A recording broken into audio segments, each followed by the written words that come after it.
दोस्तों नमस्कार। शपथ समाचार में आपका स्वागत है। दोस्तों, फतेहपुर जिले में शपथ समाचार द्वारा विभिन्न संगठनों के हमेशा मुद्दे उठाए जाते हैं और उनकी समस्याओं को लेकर के आप तक पहुंचाया जाता है। इस बार भी हम इसी क्रम में फतेहपुर जनपद के व्यापारियों की समस्याओं को लेकर के बात करेंगे। हमारे साथ बात करने के लिए मौजूद है आदर्श व्यापार मंडल गर्ग गुट के जिलाध्यक्ष अभिनव यादव जी। अभिनव यादव जी से हम बात करेंगे कि फतेहपुर जिले में व्यापारियों की किस तरीके की समस्याएं उभर कर सामने आती हैं और संगठन उनका क्या कर रहा है। अभिनव जी, शपथ समाचार में आपका बहुत बहुत स्वागत है। धन्यवाद। मौजूदा समय में क्या चल रही है व्यापारियों की राजनीति? व्यापारी राजनीति क्या कह लीजिए, व्यापारी समस्या कहिए इस चीजों को, क्योंकि व्यापारी इस समय बहुत ही परेशान चल रहा है। सबसे पहला मुद्दा तो आप देख लीजिए, ऑनलाइन मार्केटिंग का जो चल रहा है, ये सबसे ज्यादा परेशानी वाला मुद्दा है। और यातायात को लेके, ट्रांसपोर्टिंग को लेके हमारा शहर जो है इन सब चीजों से काफी जूझ रहा है।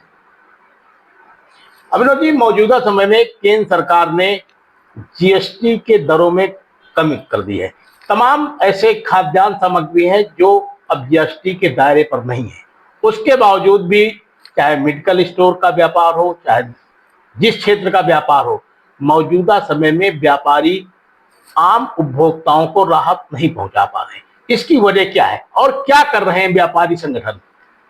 इसकी वजह कम्युनिकेशन कह सकते हैं। पहले तो सरकार ने इतने जीएसटी कम कर दी, इसके लिए सरकार को धन्यवाद कहना चाहेंगे कि कुछ लोड तो कम हुआ है लोगों के ऊपर। जो 18% 28% जीएसटी थी वो घट के 8% या 10% पे आ चुकी है। इसका लाभ तो लोगों को मिल ही रहा है, लेकिन संवाद ना होने की वजह से हम लोग कह सकते हैं कि चीजें अभी और भी आसानी से की जा सकती है, क्योंकि शुरुआती पहल है व्यापारियों के दायरे में। और जैसे जैसे चीजें आसान होती चली जाएंगी तो चीजों का लाभ मिलना आसान होगा। व्यापारी संगठन है, आप व्यापारी संगठन का फतेहपुर जिले में नेतृत्व कर रहे हैं। क्या व्यापारी संगठनों का दायित्व तो नहीं बनता कि वो अपने व्यापारियों को जागरूक करें?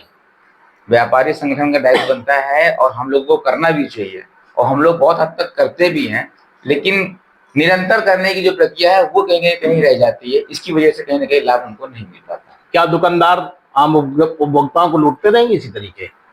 दुकानदारों को सही जानकारी, जैसे कभी जीएसटी 8% 10% कहीं कम हो गया है, तो जो जानकारी या न्यूज तक नहीं पहुंच पाई है, उनके अभाव में जो चीजें पहले की पड़ी हुई है, तो हो सकता है कि उसके आधार पर जब तक वो नया माल खत्म न करे, दूसरा माल चालू न करे, तब तक चीजें तो मेरे ख्याल से तक चलती है। आपका साफ तौर पे कहना है कि अभी उनके पास माल डंप है, इस वजह से वो पुराने, तो क्या वो जो डीलर हैं या एजेंसी धारक, क्या उनको माल वापस करके नए दरों पे माल नहीं ले सकते, जिससे कि उपभोक्ताओं को फायदा मिले और सरकार की मंशा भी पूरी हो? ऐसे में तो आपके पास उदाहरण के तौर पे 100 गत्ते माल डंप है और 6 महीने तक उसकी बिक्री नहीं हो रही, तो आप 6 महीने तक लुटाई करते रहेंगे? इसका सीधा सीधा एग्जाम्पल ये है कि जो भी अगर कोई बिल पे काम कर रहा है, अगर वो आज का पक्का बिल लेगा तो उसको लाभ जाहिर सी बात है मिलेगा। आप मुझसे पक्के बिल पे मान लीजिए तो आपको उसका लाभ मिलेगा आज की डेट पे। जो बिल नहीं लेंगे तो वो उनके लिए सोचनीय विषय है। अध्यक्ष जी, क्या सरकार से उम्मीद करते हैं व्यापारियों के लिए? सरकार से तो हम ये उम्मीद करते हैं कि पहले सुरक्षा दी जाए। सुरक्षा बहुत हद तक जो जानकारी नहीं मिल पा रही है, अभाव में, दबाव में, और चीजें और आसान करी जाए जिससे व्यापारियों को लाभ मिल सके। किस तरीके की सुरक्षा? व्यापारी कहाँ पे असुरक्षित महसूस कर रहा है? व्यापारियों की बात देखिए, पहली बात तो समय बहुत कम रहता है। समय के अभाव पे कोई चीज का कहीं आप जाना चाहते हैं, समय से और सुरक्षा से क्या मतलब है? समय से सोचते इसलिए अभाव में रहता है, जैसे समय नहीं है किसी के पास, अब कहीं वो गया तो उसके ऊपर जबरदस्ती कोई चीज का दबाव बनाया जा सकता है, प्रशासनिक दबाव भी हो सकता है, कहीं ना कहीं हमारे व्यापारियों को प्रताड़ित भी किया जाता है। कभी हम देख रहे हैं, जिसे हाल ही में कई मुद्दों पे हम लोग रोडों में भी आ चुके हैं चीजों को लेके। तो हम सरकार से यही कहना चाहेंगे, व्यापारी देश की रीढ़ होती है। देखिए, पीस कमेटी की बैठकें होती हैं जी, और असुरक्षा की भावना न रहे, इसको लेकर के पुलिस बराबर व्यवसायिक क्षेत्रों में जागरूक करती है, फ्लैग मार्च निकालती है, सीसीटीवी कैमरे लगवाए जाने की अपील करती है। तो फिर उत्तर प्रदेश में योगी जी की सरकार है, इसके बावजूद भी व्यापारी अपने आप को क्यों असुरक्षित महसूस कर रहा है? इसकी वजह क्या है? वजह मैं बता दूं आपको। वजह ये होती, कुछ चीजें सही जगह पे सही अधिकारियों या कह सकते हैं कि उनके जरिए सही मानक नहीं हो पाता है, क्योंकि कभी न कभी कोई दबाव में आने के बाद से कहीं न कहीं व्यापारी को शोषण किया जाता है और ये हो रहा है। अगर अधिकारी दबाव में आके कार्य करेगा तो व्यापारी कभी उभर नहीं पाएगा, इसलिए व्यापारी डरा हुआ है। तो व्यापारियों के इतने संगठन है, फिर भी व्यापारी अपनी बात नहीं कह पा रहे हैं। आपके संगठन के तो जिला अध्यक्ष आप हैं, आपके प्रदेश अध्यक्ष भी फतेहपुर में रहते हैं, उनकी भी कार्यकारिणी है, महीने में आप बैठक भी करते हैं। इसके बावजूद भी क्या अधिकारियों से आप लोगों की मुलाकात नहीं होती? आए दिन अखबारों से लेकर के सोशल मीडिया में तो आप लोग छाए रहते हैं, तो फिर डर किस बात का है? क्या अधिकारियों तक अपनी बात नहीं पहुंचा पा रहे हैं? अधिकारियों को बात पहुंचाने के लिए हम लोगों ने उनको बताया है कि अगर हमारे व्यापारियों का शोषण किया गया तो बहुत जल्द व्यापारी एक संगठन मिलकर रोड पे उतरने का कार्य करेंगे और जो बात वो नहीं सुन पा रहे उनको सुनाने का कार्य किया जाएगा। लेकिन अध्यक्ष जी, फतेहपुर जिले में कई व्यापारियों के संगठन बन चुके हैं जी। क्या व्यापारी संगठनों पे भरोसा नहीं कर पा रहे हैं? आए दिन रोज संगठन बन के खड़े होते हैं, इसकी वजह क्या है?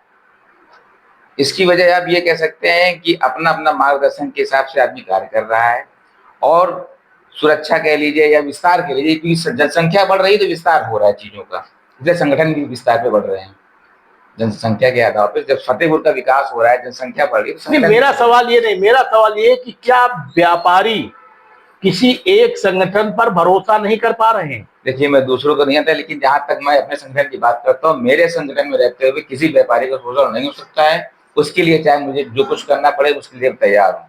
और मेरे संगठन में रहने वाला कोई व्यापारी ये नहीं कह सकता है कि आदर्श व्यापार मंडल में रहने के बाद मेरे साथ शोषण किया गया, क्योंकि उसके साथ हम रात दिन खड़े, हर मुकाम पे खड़े, हर जगह खड़े हुए हैं। तो फिर उत्पीड़न कहाँ से हो रहा है? उत्पीड़न और न्याय दोनों में देरी जो हो रही है उसकी आवाज को लेकर हम चल रहे हैं। न्याय मिलने में देरी हो रही है, इस बात को लेकर मुद्दे पे हम लड़ रहे हैं और ये हमें इस बात की है कि न्याय मिलेगा, लेकिन जो देर से मिल रहा है उसके लिए सरकार को जागरूक होना चाहिए कि न्याय के लिए इतना लंबा प्रोसेस क्यों है। तो क्या इसको लेकर के आप लोगों ने कभी जिले के उच्चाधिकारियों से या जिले के जनप्रतिनिधियों से, या फतेहपुर जिले में प्रभारी मंत्री आते हैं और भी विभागों के मंत्री आते हैं, दौरे पर आते हैं, तो क्या आप लोग उनसे कभी बात नहीं करते? इस मुद्दे आपका प्रदेश लेवल का संगठन है जी, क्या उत्तर प्रदेश के चीफ सेक्रेटरी से आप लोग बात नहीं करते या फिर प्रदेश के मुख्यमंत्री से बात नहीं करते? हमारी वार्ता और सारे पत्राचार हमारे सभी जगह जा चुके हैं, हम लोग जाते भी रहते हैं, लेकिन कुछ लोग सरकार के प्रभाव का गलत इस्तेमाल करके, उसका गलत यूज करके अपना प्रभाव दिखाकर व्यापारियों को उत्पीड़न कर रहे हैं। इसके अभाव पे जब हमने आवाज उठाने की कोशिश की तो उसके समक्ष हम लोग अभी थोड़ा सा कमजोर समझ में आ रहे हैं। ये लोग सरकार के विपक्ष में नहीं जा सकते।